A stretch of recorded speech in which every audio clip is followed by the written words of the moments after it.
Incwadi kaPawulu kwabaseFilipi. Ibandla laseFilipi kwaba umphakathi wokuqala kaJesu uPawulu awuqala eMpumalanga neYurophu, futhi le ndaba iyalanda ezenzweni isahluko seshumi nesithupha. IFilipi kwakuyikoloni yamaRoma eMakedoniya yasendulo. Yayigcwele amasosha asathatha umhlalaphansi futhi yayaziwe ngentshisekelo yayo yobuzwe. Manje lapho uPawulu wabhekana nokumelana ngenkathi ememezela uJesu njengenkosi yeqiniso yomhlaba.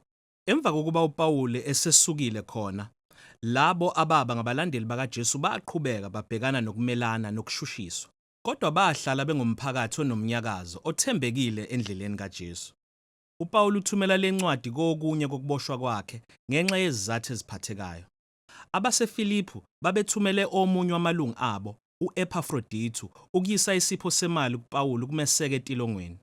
uPawulu uthumela lencwadi emuva noEpafrodithu ukubonga nokwenza okunye okuningi.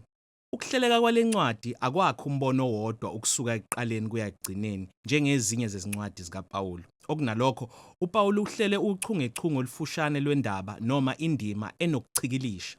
Futhi zonke zakhelwe esisindweni esiphakathi kulencwadi okuyinkondlo esesahlukweni sesibili.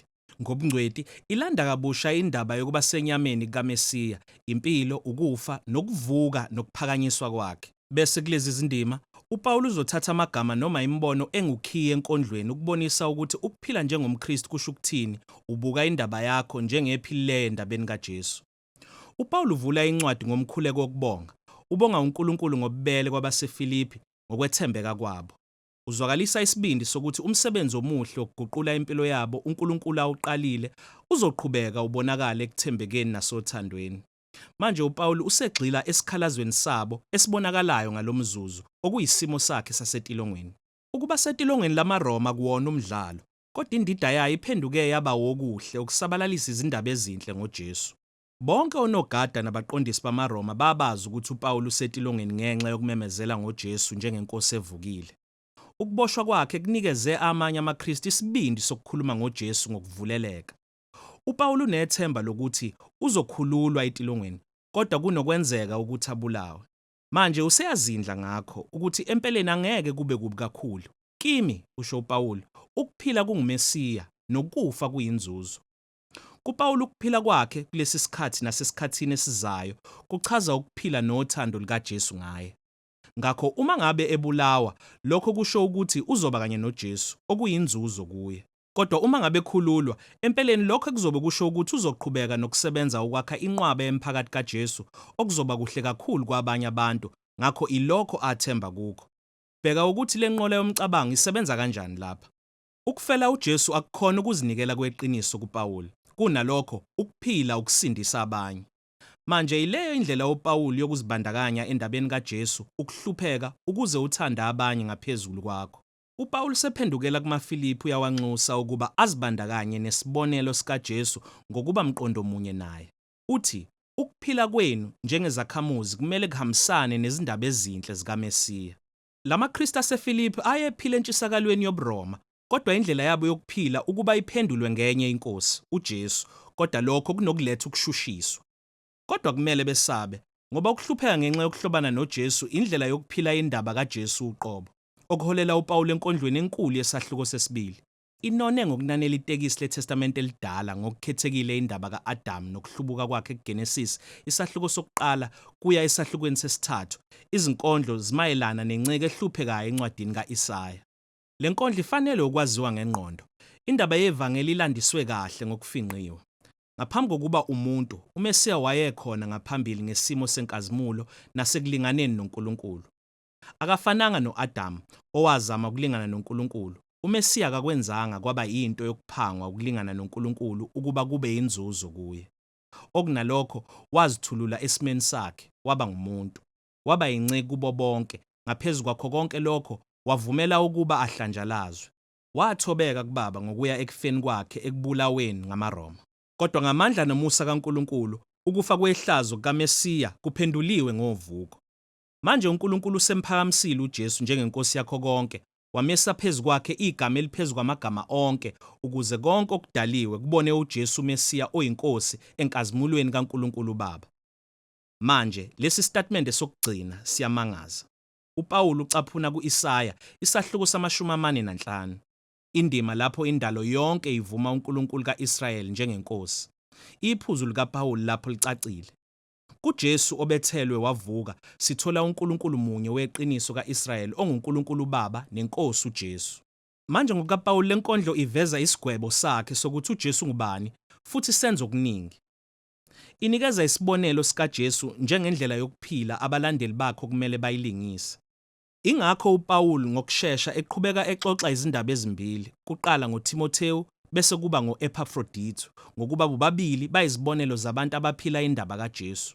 UTimotheo njengoJesu ngoba njalo uyakhathazeka ngenhlalakahle yabanye abantu ukudlule yakhe. Bese uEpaphrodito wathunyelwa amaFilipi nesipho sabo, wagcina ngokubeka impilo yakhe engcupheni ukukhonza uPawulu etilongweni. Wagula kakhulu wacishe wafa ezama ukusiza uPawulu. Kodwa uNkulunkulu waba nesihawu naye benoPawulu wamonga ekulahlekelweni umngani. Iphuzu likaPawulu lapha lithi lezi zinhlobo zabantu abaphila bephefumula izibonelo zendaba kaJesu futhi bafanelwe ukulungiswa. uPawulu uphindela endabeni yakhe njengesibonelo. Lawo maKristu abephoqa ukusoka kumaKristu angewona amaJuda, uyakhumbula incwadi yakhe kwabaseGalathiya. Labo bantu basamphehlela izinkinga uPawulu. Balokhu bemkhumbuza imuva lakhe sengumshushisi wabalandeli bakaJesu ngenkathi ezama ukukhombisa ukuma kahle phambi kaNkulunkulu ngentshisekelo yakhe yokulalela imithetho yeThora. Kodwa njengoJesu, uPawulu usenikele lonke ilungelo nalesimo. Manje konke lokhu usekushaye indiva. Igama lisebenzisayo empelweni alimnandi. Unikele ngakho konke ukuba aphenduke inceku njengoJesu, ukuhlanganyela ezinhluphekweni zakhe nasekuzinikeleni ngothando. Ukwenza konke lokhu ngethemba lokuthi uthando lukaJesu luzomthwala ekufeni kuze kube sekuvukeni. Manje uPawulu usho lokhu kubalandeli bakaJesu, ubuzwe babo beqiniso obusezulwini.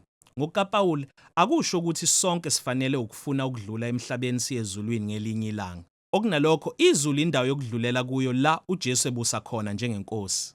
Uthi silinde ngokulangazelela umsindisi wethu wasebukhosini ozobuya lapha ukuletha umbuso wakhe wokuphulukisa nobulungiswa nothando oluguqulayo, ukuletha indalo entsha.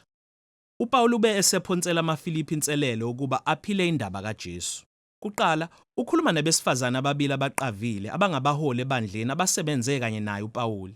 Banodwesho oluthile. Manje uPawulu ubanxusa ukuba balandele isibonelo sentobeko sikaJesu ukubuyisana babumbane.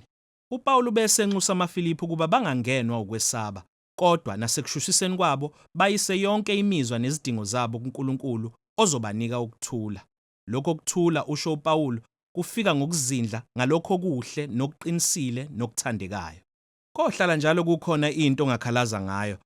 Kodwa umlandeli kaJesu uyazi ukuthi ukuphila konke kuyisipho, ngakho ungakhetha ukubona ubuhle nomusa ezimweni zonke zempilo, okuholela uPawulu esiphethweni sakhe. Uyaphinda futhi ubonga abaseFilipi ngesipho sabo sokuzinikela.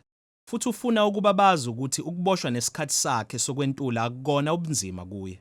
Empeleni bese bephenduke abafundisi bakhe abakhulu, bekhombisa ukuthi noma ngabe sithini isimo sakhe, ufundile imfihlo yokwaneliseka.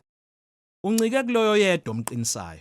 uPawulu ufinyelele kuboneni okwakhe ukuhlupheka njengomhlanganyeli endabeni kaJesu. Incwadi kwabaseFilipi isinika intuba ehlukile enhlizweni nasemqondweni kaPawulu. Ubone indaba yempilo yakhe yonke ilingisa indaba kaJesu. Ungezwa kule ncwadi ubudlelwano obusondele kuJesu, ukwazi kwakhe ukuthi uthando lukaJesu nobukhona bakhe buseduze ukudlula isikhumba sakhe. Ilokho kwamnika ithemba nentobeko ezinsukwini zakhe zobumnyama. Manje uPawulu usikhombisa ukuthi ukwazi uJesu kuhlezi kungukuhlangana siqu nenguquko ejulile. Ileyo inhlobo kaJesu uPawulu amemele abanye ukuba bamlandele. Ilokho incwadi kaPawulu kwabaseFilipi emayelana nakho.